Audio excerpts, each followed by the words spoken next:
My name is Monk Rowe, and we are at Hamilton College filming for the Jazz Archive. I'm very pleased to have composer and pianist Jon Jang with me today. Welcome to Hamilton. Oh, thank you, Monk. You know, I've overheard some of your conversations with students, and you've said some great things. I hope I don't make you repeat yourself too much. Oh, well, I don't even remember, and I don't even remember if they were great. So. Right, all right. I like the way you've described your own music as two flowers on a stem. Can you elaborate on that for me? Well, yeah, two flowers on a stem is a metaphor expressing the symbiotic relationship of my cultural identity as a Chinese American, and in a way of honoring tradition and encouraging new ideas, new innovation.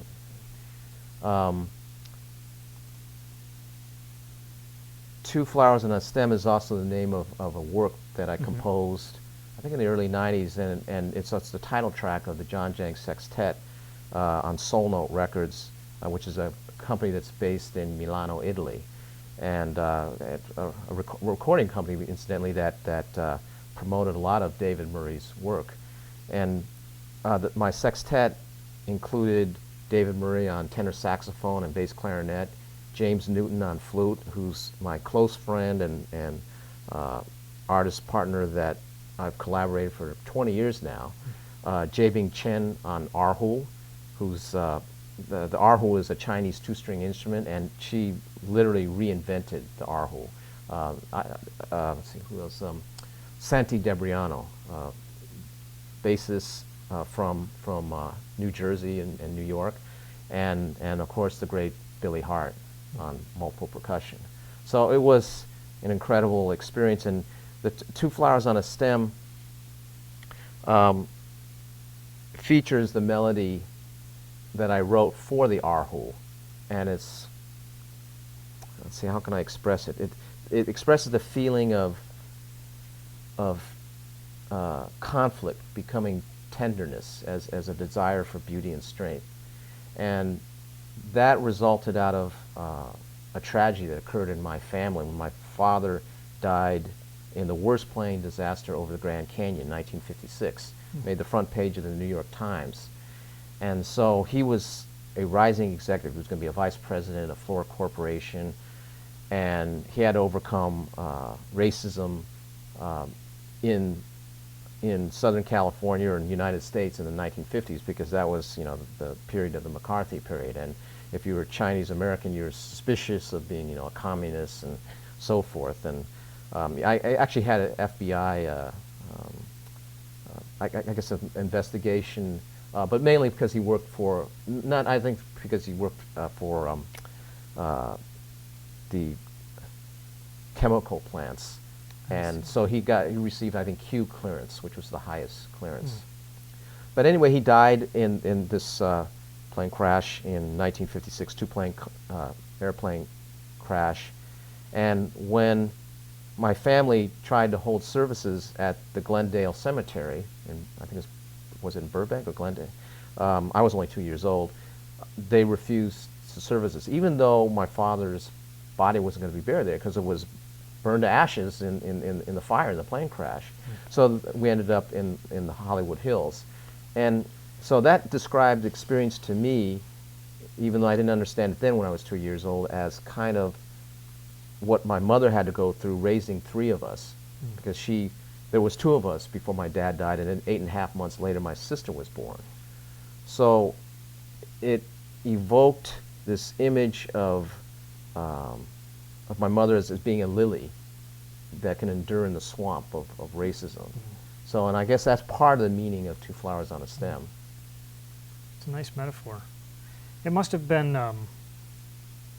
difficult for her to convey what that was like to you once you were old enough to understand it. Is that how you learned about the incident with the cemetery and all that, from her? No. Oh. I mean, she withdrew and even entered depression and suffered a nervous breakdown, and it was told actually years later by friends of my father. I see. Were your parents interested in integrating themselves as much into American culture as they could, or did they keep their own cultural identity intact? Well, they both spoke Cantonese, but because they were from different villages, they didn't speak together. But my mother, even though she still retains Cantonese at the third grade level, doesn't speak to my daughter, who's in a Chinese immersion program. This was, during the period, and still continues today, in an English-only environment. And the assimilation process of Chinese Americans was very distinct than, say, Japanese Americans, in the way that Chinese Americans or Chinese Americans that lived in Chinatown was based more on the immigrant experience, and they they spoke the language, they ate the food. There's the custom of mannerisms, the Cantonese opera, mahjong.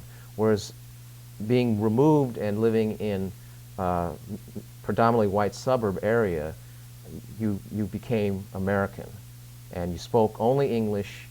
And I had no connection with China, simply because during the 50s, the MacArthur period, and the 1960s, you couldn't even talk about China. It was taboo until early 70s, when Kissinger and Nixon paid their visit to China. That began to lose. I mean, in the public schools, I think you can learn Japanese language, but Chinese language was not offered. Yeah. I mean, there's Chinese schools, I think, in San Francisco, Chinatown. You can go to there, Right. but if you're in the white suburbs, that. Yeah. I have this memory of having to write a report on communist China in high school and having to get information from the London embassy, because they didn't have anything in the States here. Interesting how things change. Yeah, there was only, I think, one film about China that I remember seeing when I was in, I think it was high school. It's called Misunderstanding China. And I think it wasn't shown to me yet till the early 70s. So. Mm-hmm. So it was a conscious, well, I shouldn't read anything into it. Was it a conscious decision on your part then to explore your own culture that you hadn't got in the suburbs? Well, my mother was living the American dream, even though it was shattered by my father's death, but living comfortably in Palo Alto now. She moved to Palo Alto, a quiet white suburb where Stanford University is located. And, we had the Leave It to Beaver television, the American dream, having a house, a car. But there were dramatic changes happening in the country, and people were seeking alternative vision. You had in the early 60s the civil rights period, and now, as we're speaking in the interviews, the 35th anniversary of the Third World Student Strikes at San Francisco State on November 6, 1968. And that was the longest student strike, and it had a profound impact. Not only did the creation of ethnic studies all over the nation, but I think that you had a explosion of political activists coming from so many different areas. You had not only students, but there's women, what we call the oppressed nationalities, or third world people. Now I guess we're saying people of color, gay and lesbians, workers. And so there was a sort of counter-hegemonic movement, people seeking for new alternatives. And I think it had an impact on our ideology, although it hadn't really changed our economic structures. And we can see how the result of that today. And so, so there was people looking. I mean, I didn't know anything about my history as a Chinese American. I didn't know about the Chinese Exclusion Act of 1882. I didn't know that Chinese came over here to build a railroad. And that was in part included in our history. And I think that all these groups, these ethnic groups, started looking into the history of what our families did, and then not only trying to make it part of like the curriculum and part of people's lives, but also doing things in the community, investing in the communities, and making a change in the communities. Mm-hmm.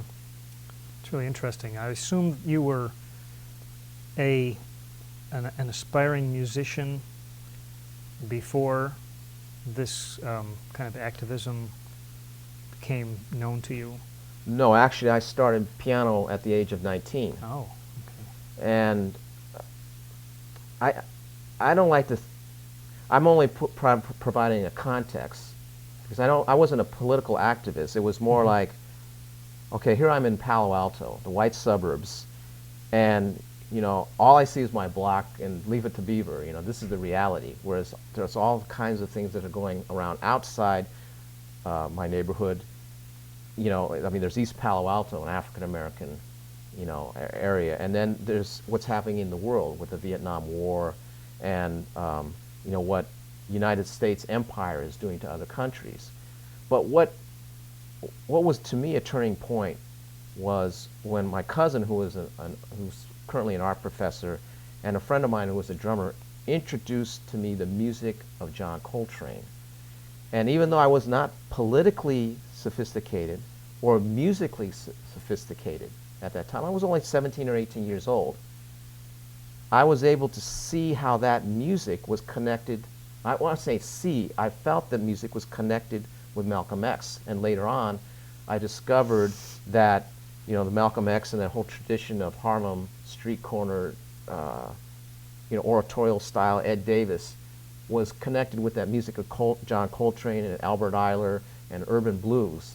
And later on, I discovered, even though I felt the connection of Martin Luther King with gospel music and sermons, because gospel music, as Paul Robeson said, are sermons that are sung.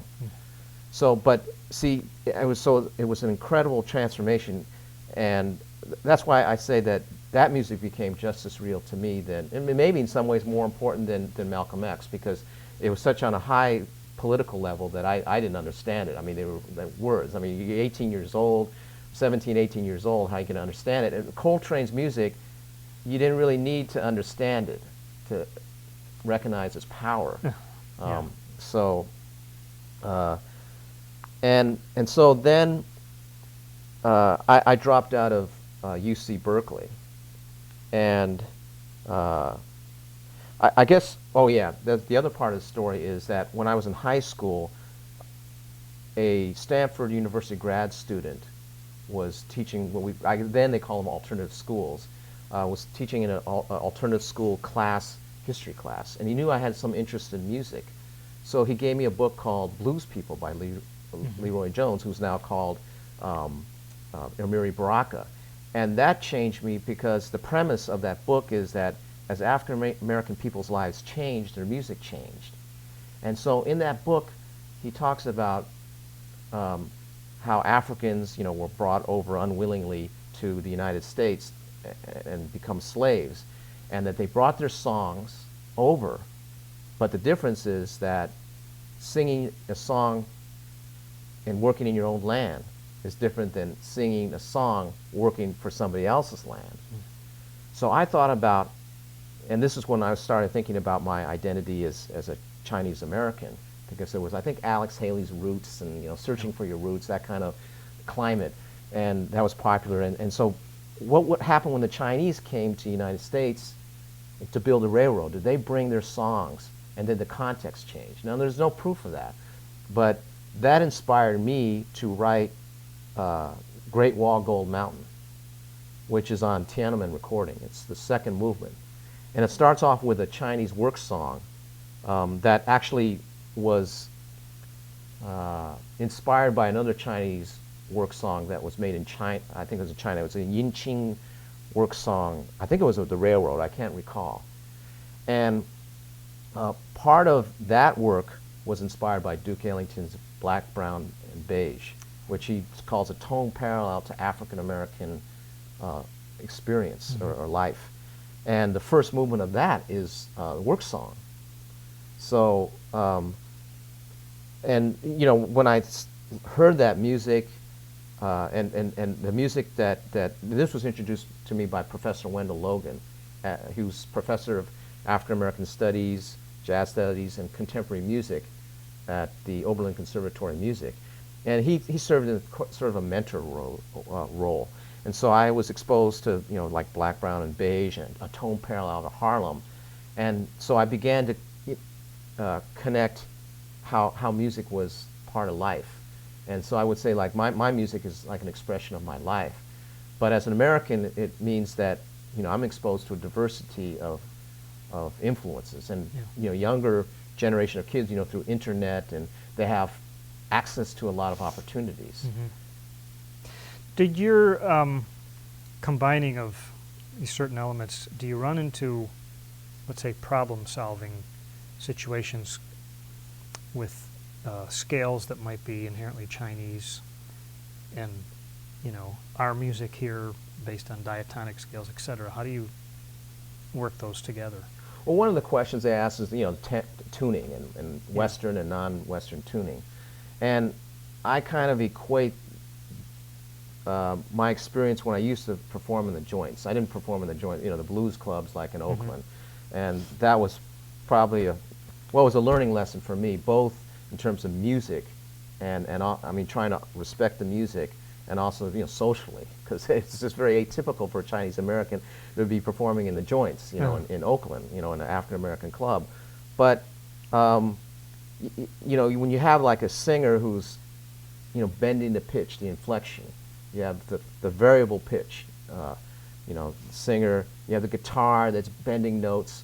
The piano is a fixed pitch instrument, but sometimes you have, you know, you could create the illusion by clusters or grace notes and so forth. But that was never ever a problem, having variable pitch and fixed pitch instruments.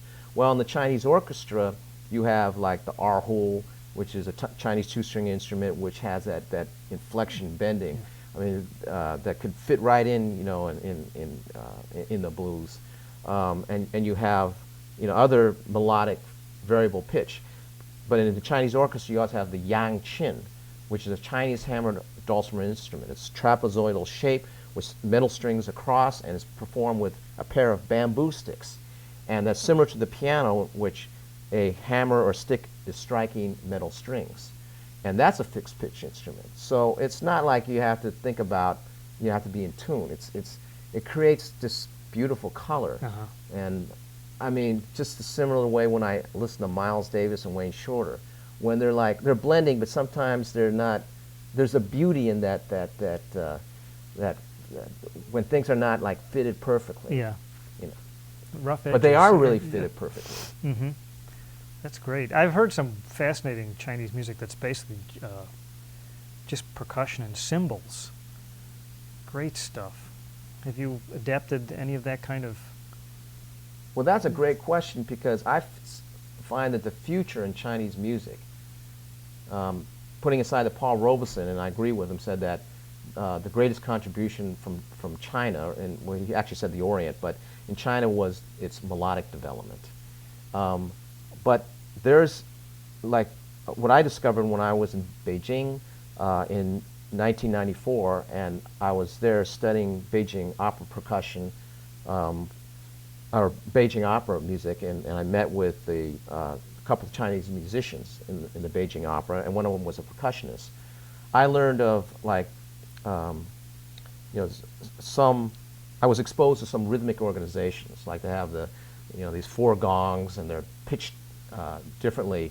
And I mean, I don't want to get into the technical aspect of it, but one was like, they go quanky, quanky, quanky, quanky, quanky, quanky, and then all of a sudden they go into what they call the horse leg rhythm, or mater. So it's actually like you can visually think of it as kicking back. So they go quanky, quanky, quanky, quanky, quangly, te, quangly, te, quangly, te. And when I heard that, I was performing Charles Mingus' Meditations on Integration, and they had this rhythm that da da da da, and I could hear that melody going over that rhythm, and how there was what I would say metric modulation that was going on. You know how Charles Mingus and Ellington, they would switch meters and tempo modulation and all of that, and that's why for me the critical question is, you know, it's important to learn what they did and study, but then for me, when I interpret their music, and I'm very selective about that, I say, well, what if Charles Mingus was alive today? How would he do? What if he was exposed to the Chinese erhu? And that's what's on the Two Flowers on a Stem recording, is that the erhu replaces the bass, which plays the melody of Meditations on Integration. And then, well, anyway, so I made some changes so that that would be featured.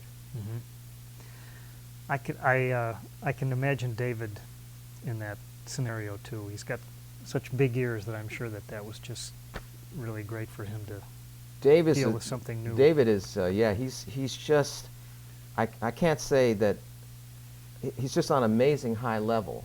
And just my brief experience of us working together just elevated me on a level. And he's just very generous and patient. And last year, I was commissioned by the Rockefeller Multi-Arts Production Fund, the Safdie Arts Commission, and Meet the Composer in New York to compose a work called Up From the Root, which was to celebrate Chinese American identity, the Chinese diaspora specifically, because I attended a conference where I met Chinese from South Africa, Madagascar. So I wrote a work for David Murray and Melody of China, a Chinese music organization. See, so that experience is very different than some of my other works with ensembles where you have just one Chinese instrumentalist with a predominantly, ensemble of musicians like David and James Newton and Billy Hart. So in this case, my approach is Chinese musicians have a tradition, and you allow them to be who they are, but you change it so that they get something out of it. You create the structure so they improvise within their own world, but then you allow David to do what he does. So in some ways, maybe part of the direction of music is that when you have different cultures, and it's probably more specific to Chinese because it's not, they don't really improvise, and there's not a tradition of collective improvisation. You have them perform their tradition and you put it in a different context. So what you have is a simultaneous existence of two cultures staying the same, but they're responding to each other. So there is sort of a transformation that's taking place. So I mean, I don't have this music that's recorded here, but there was one piece that was called Sweet Whisper of a Flower that I composed. And it has, I guess you could, I hate to use the word influences, but it's from my study of, music of Wayne Shorter and Billy Strayhorn in terms of how they use color and timbre. And so what I did was I took a Chinese melody like the Golden Snake Dance and put it in a different tempo that was more like a ballad impressionistic. And then I wrote a counter melody that had characteristics of a Chinese folk melody, but placed in different beats, places, accents, so that there'd be more rhythmic variety, because Chinese music is very simple. It's not, the highest polyrhythmic level is syncopated.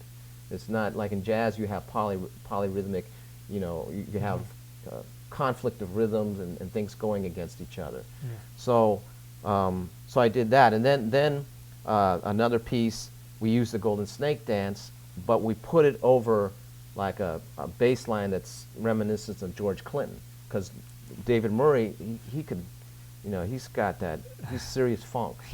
So I wrote in that context, and they were able to be allowed themselves, and they loved it, because they heard this, they could kind of get tired of playing the same old traditional melodies, but then they started putting inflection against this funk line that David was playing, and they enjoyed it. It was beautiful. And then I had a section where they were able to improvise, but I had to give them music of James Brown, and I'm trying to think who else, as much of music that sounded like what we were trying to do, so that they can get a context.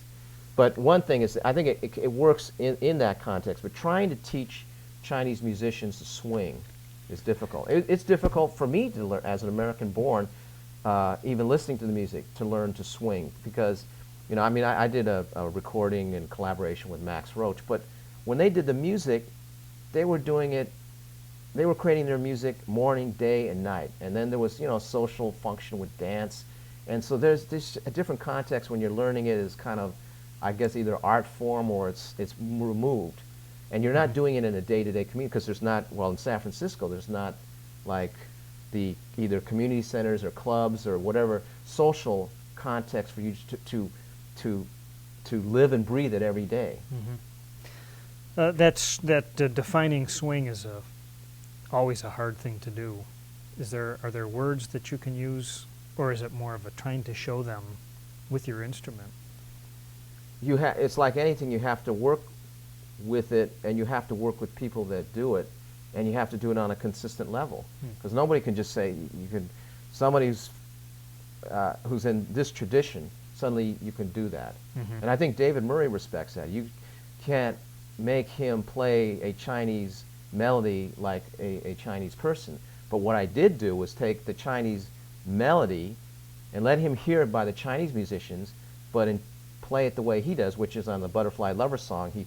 He treats it almost like, you know, like a Cannonball Adderley, you know, 50s funk group, you know, that soul jazz thing, gospel yeah. funk. Yeah. And so, you know, he tears it up, and you know, the Chinese musicians love it. Now, that's the Chinese musicians in the United States, and possibly the young Chinese musicians. But if you brought it over to China, which we did in Beijing, the Beijing International Jazz Festival in 1997, they're so used to hearing the Butterfly Lover song the way that's performed by the classical orchestra violin concerto that was composed by Chen Gong and Hao Chun-hao in 1958, that they just can't accept. In fact, they don't even want to see Chinese instruments in jazz. They want to see authentic jazz. See, so this, and so right now in this time, 2003, they're not ready for what I'm offering. That's really interesting. You, when people ask you what you do, if they don't know you too well, what do you say? Well, I say I'm an artist, and an artist has multiple roles. I'm a composer, a pianist, artistic director of ensembles. I'm also a spokesperson, an educator. I do intellectual work, that is arts advocacy work. Recently I served on the Arts Advisory Committee for the Ford Foundation, which is going to launch a national initiative to provide direct support to artists. And this is one of the changing trends in that I'm seeing in foundations and national service organizations. Because I was a recipient of a 3-year residency program of Meet the Composer. That's a national service organization in New York which fosters the creation, performance, production, and dissemination of new work by living American composers. So that's their mission statement, and what they did is they provided direct support to me, because traditionally they used to provide direct support to an arts organization. Right. There was always problems. So that was, to me, an expression of validation of the artists. And then there's Creative Capital Foundation, which has provided direct support in a very strategic way, you know, 1 year, 2 year, 3 year. And they're part of a process where they do not want to be recognized as a funder, but a partner. They want to have ownership in the work, but not an ownership in a sort of a corporate capitalistic way, but in really, I mean, Creative Capital is run by people who are in the arts world. So sometimes there's a knee-jerk reaction from other artists who are kind of disconnected from that, and they just think, oh, your art project's going to be co-opted. So, I mean, as an artist, I don't think of myself as like a musician, or no, I think of myself as a musician, but I don't think of myself as somebody who does gigs. I mean, most of what I do is the music of Jon Jang, or the music of Jon Jang with the music of David Murray, or the music of Max Roach. So I mean, Max Roach is one of the greatest artists of the 20th century. And As a a parent, your parent, and you have a family, you have realistic living expenses and so forth. Which part of your role as an artist helps you survive the most? Well, it's different every year. And in May, I think it was a May issue of Time magazine, there was a list of occupations that had wage slashes. And the top one was, I think, auctioneers. I think it was something like over 90,000 to 45,000. And composers were the second, somewhere around 90,000 to 45,000. So, I mean, yeah, this year is really slow. Yeah. But, you know, in some ways, artists, we're able to deal with the fluidity of the economy, because especially people like me who you improvise. I mean, you improvise in the music, but you have to improvise and sort of have a creative, well, be creative and sophisticated to be able to support your work and your family. So some of it is looking, see, I spoke about the nonprofit arts world, but some of it is looking at market hybridity and trying to, you know, like, for example, the work, a musical tribute to Paul Robeson, When Sorrow Turns to Joy, that James Newton and I composed. The story of Paul Robeson and his contributions that we've discovered could be made into curriculum materials for the high schools, for colleges. So things, ideas like that. Yeah. And I think that for us, our strength as artists, as catalysts, is that we can incubate like new work and ideas. And that's not only, well, that's a powerful tool in these artists in residency, but that's something that's translatable in the business world when they, you know, incubate ideas and so forth. A model of that, which was, I think I read in, it was Incorporated. They had an interview with Robert Redford, and it was a great interview where he described, you know, the incubator process and how that, you know, what we're facing in this country is an idea drought, and how, you know, Sundance played an important role in creating this process, this laboratory, into developing these independent films, which, you know, also created, I mean, aside from it being important values to our country, and I guess that's the other part that Robert Redford said about economic development. He's not only concerned about revenue, which, you know, they were successful at that, but the quality of revenue. So I think that's what we bring to the table, is that when we invest in something like the music that we're creating, and there should be an awareness of the quality of revenue. I mean, in other words, this nonprofit arts organization that I co-founded, we share a building with an organization called Justice Matters, which is not an arts organization. But they support us, you know, providing us technical assistance, web support, and space, because their clients see that they're not about making money, that they're part of something, you know, something with people that are compassionate, and it's not all about money, but about art and creating, you know, a societal change. And so I think that's why we have to be proactive, because a lot of times what's a weakness in arts advocacy, because some ways it's been set up to be an entitlement program, and we're just learning. I think artists, arts makers, arts administrators, foundations, and funders are just beginning to learn how do we articulate ourselves to be able to win people over, the public opinion, you know. So and one way is how arts, it does, for every dollar that's put in the arts, $8 is developed out of that. And arts helps build the tourism, it creates other jobs, restaurants, hotels, taxi cab drivers, and so forth. So that's why I think the other part of Jon Jang is that we have to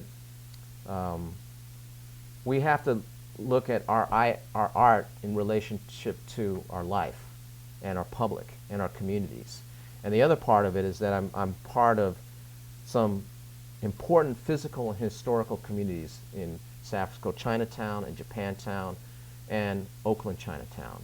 And those are very important experiences, because we bring young people to these places so that they're not like isolated in, say, white suburbs, and you know all the whole world is that block.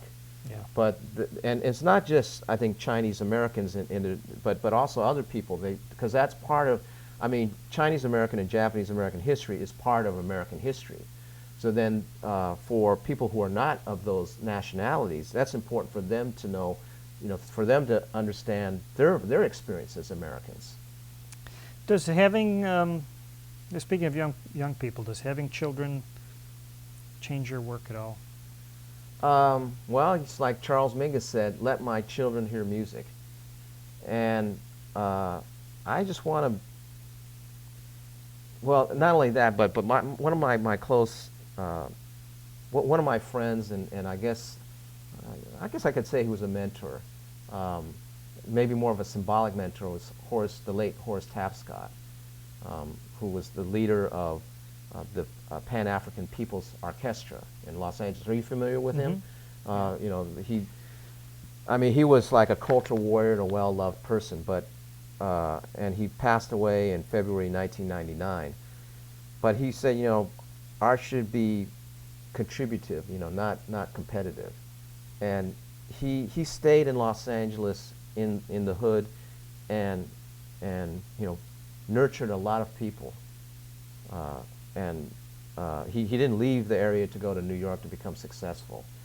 And so and he was around the time, you know, like with the Watts riots, and you know, he would bring music on a hotbed, a truck. I mean, I guess it was a jazz movie. I'm not quite sure the history. I mean, I'm also kind of tired, so it's probably hard for me to speak of that. Actually, there's a book that even mentions me that's by Stephen Isoardi called "Songs of the Unsung," the musical journey of Horace Tapscott. It's very inspiring. But you know, family is important.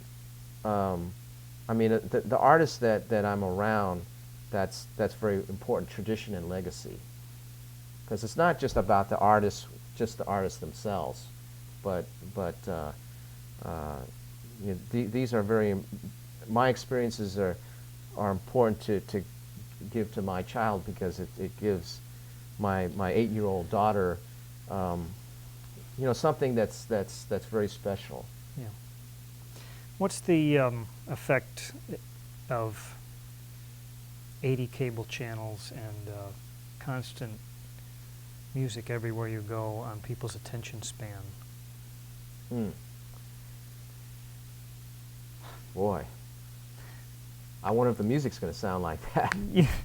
You know, I mean, like, you know how like Duke Ellington and Charles Mingus, you know, they would change from meter to meter and tempo modulation. It would sound like what on 78 or 156 on a turntable. You just speed it up. Right. You know, the challenge. God, I don't know how that would.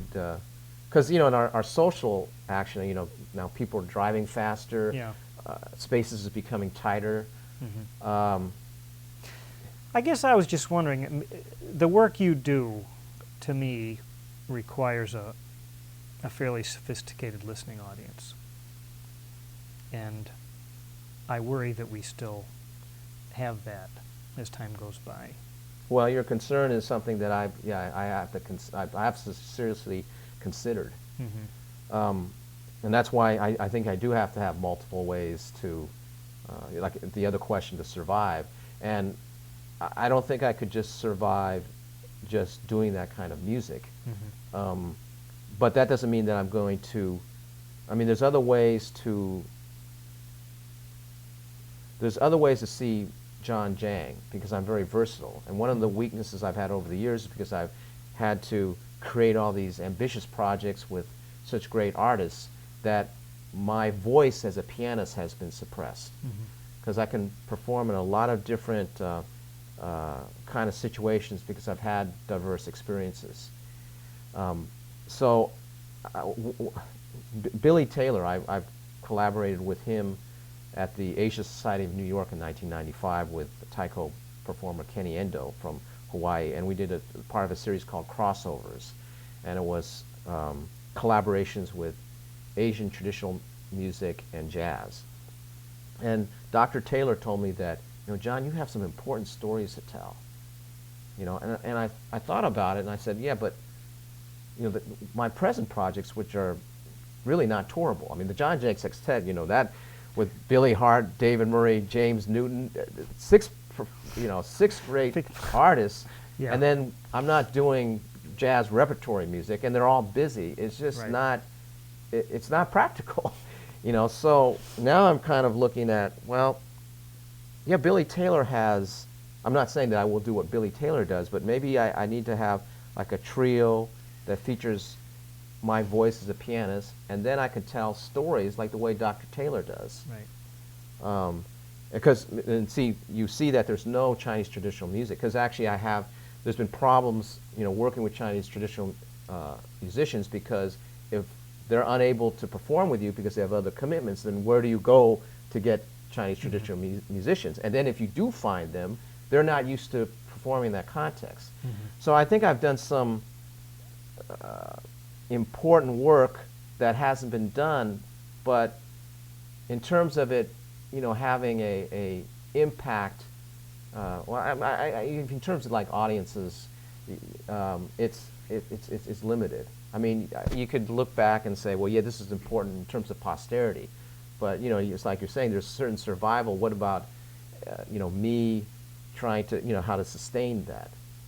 And also, I think some of these projects, there isn't a organic.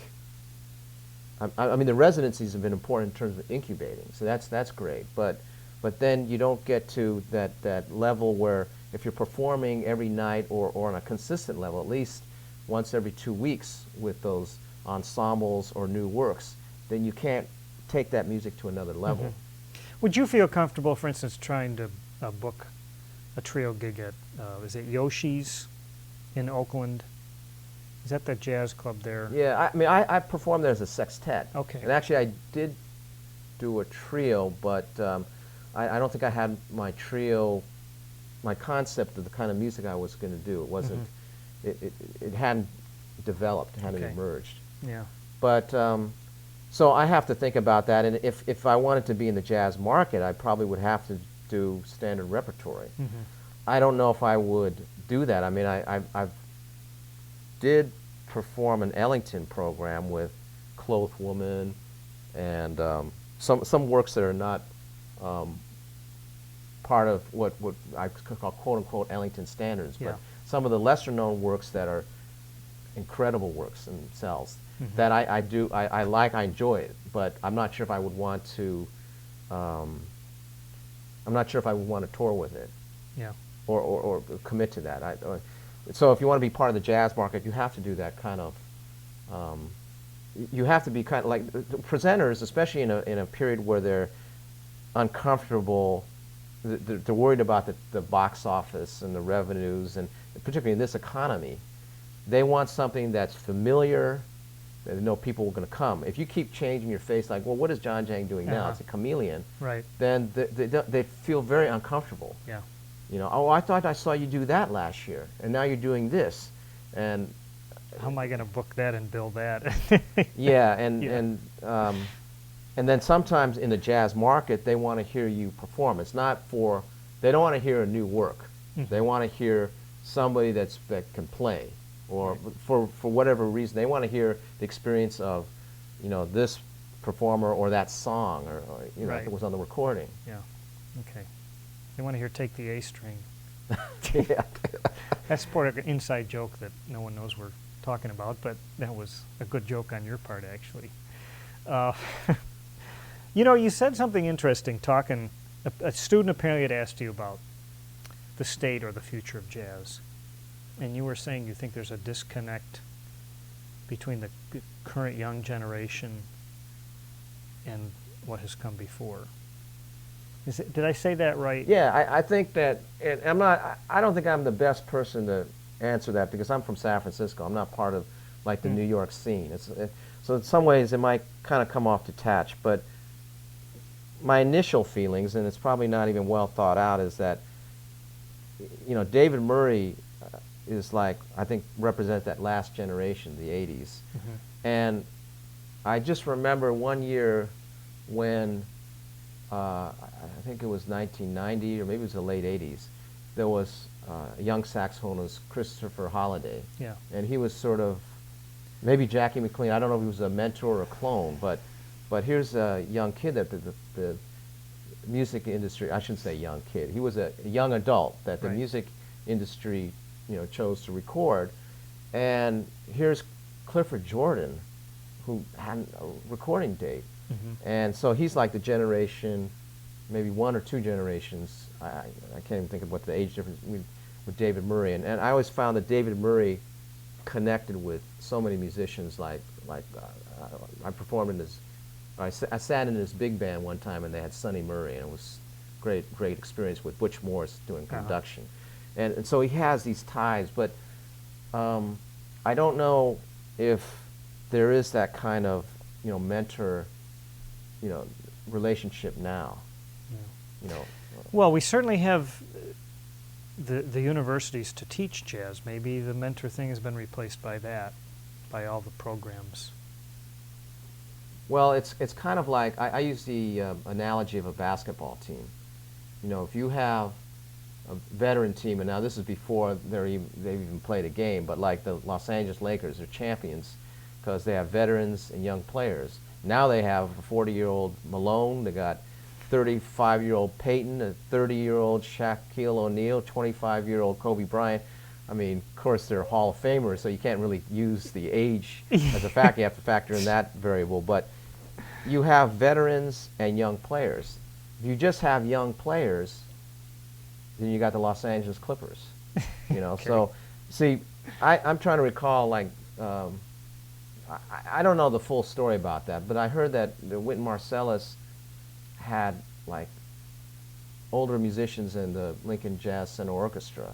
I think Roland Hanna. Anyway, he had older musicians, and then I heard all of a sudden they were gone, and he just had musicians that were, I don't know, 35 or 30 and younger, and so I thought that was a loss for Wynton's his jazz orchestra, because that could have been just a very beneficial experience for both the older musicians and the younger musicians. Yeah. Just to wrap up, it's September '03 as we're talking, and how do you feel about the state of the country? Oh, well, I didn't, it's like Max Roach. I know he told me, he said, I can't save the world. I mean, he's lived, such a full life, and you kind of see the roller coaster, the changing trends.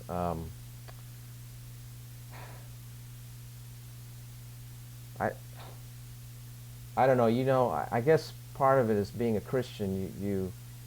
You have faith, and and sometimes, well, I guess the recording that David Murray and I did is called River of Life, and that's from Revelations, I think it's 21 or 22. And I think let's see if I can recall the scripture. It says, "Then the angel showed me the river of water of life, as clear as crystal, flowing down from the throne of God and its Lamb, down the middle of the great street and its city, yielding fruit for every month, bearing 12 crops of fruit. And the leaves of the nation will continue. The healing will heal the nations." I think that's from the NIV version. Then there's a King James, which is different. But that scripture was offered to me by my pastor, who's a woman, and she delivered that after 9/11. So it's meaning that God's love is always abundant, and it's like a river, but not like a literate river. There's no such river that exists hydrologically speaking on the planet, but it's always flowing. So that gives me faith. And I mean, people like like Thomas Dorsey, stories like him, the creation of "Take My Hand, Precious Lord." I mean, in 1932, his wife and firstborn died, and I'm maybe I will exaggerate, but he's about like give up music, or maybe he's just going to play the blues, and then he saw this image of a rock with, I think, water or tears flowing down. It's just like the river of life on the pedals on the piano. I think he was trying to play what's something about some hymn, a peace in the valley, or I don't remember. But all of a sudden, this peace blossom. Take my hand, precious Lord, and that's just such a moving piece because it's like being in sea where there's calmness and then there's that storm and it hits that high pitch. When I think who I heard Marion Williams, and when I used to perform in an African American church, that was a song that was sung and tears were streaming down people's faces. So that gives me faith. And Thomas Dorsey had a lot of struggle in his life getting his music accepted in the churches because of what he was trying to do.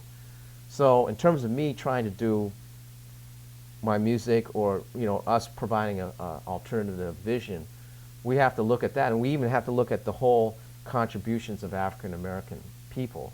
They're brought over here as slaves unwillingly, and that they built this country. And W.B. Du Bois said that with their brawn and sweat, but they also brought us their songs, and that's what's really, the spirituals.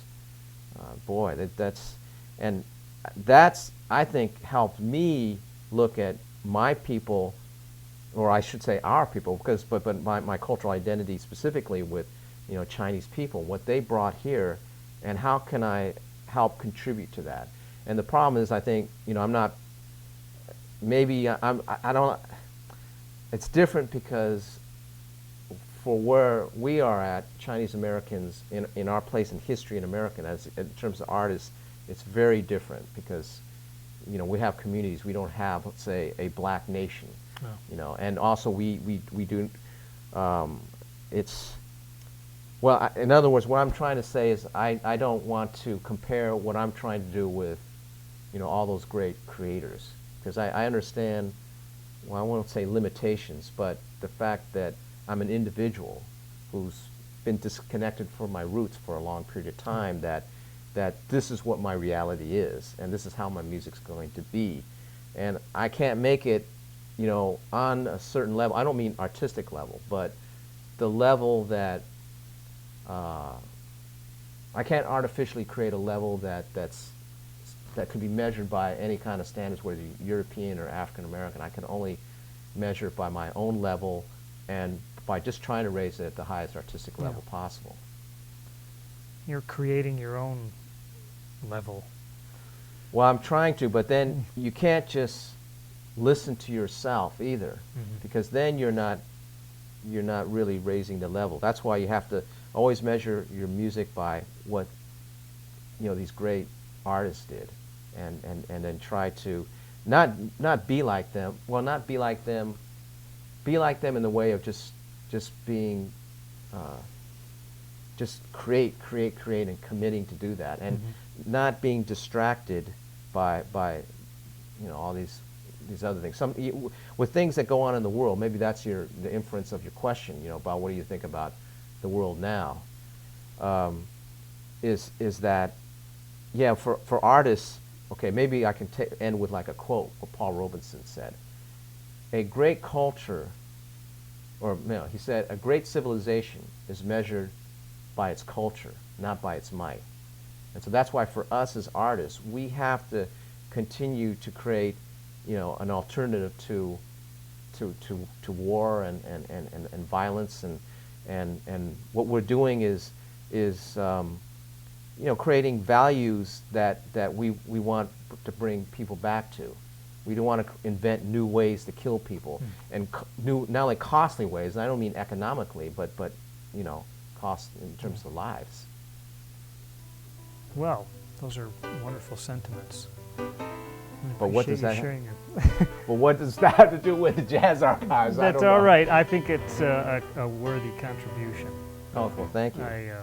It's what I wanted to hear from you, in a sense that I don't hear from anybody else. All right. Well, thanks for very your time. much, Mark. Okay.